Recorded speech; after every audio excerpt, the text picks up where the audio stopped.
तर आज परत मी वेट लॉसची टी बनवली होती आणि सकाळच पिऊन घेतली. म्हटलं बघूया 1 महिना करून किती फरक पडतो ते. नंतर इथे मितांसाठी मी घेतली होती खिमटी बनवायला, कारण तो काहीच खात नाही. तर आई म्हणाली त्याला खिमटी बनव.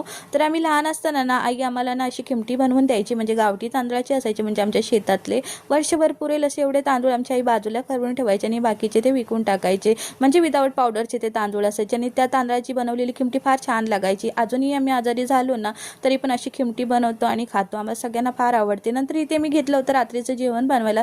त्याच्यामध्ये शेपूची भाजी बनवली होती आणि थोडेसे चणे फ्राय केले होते.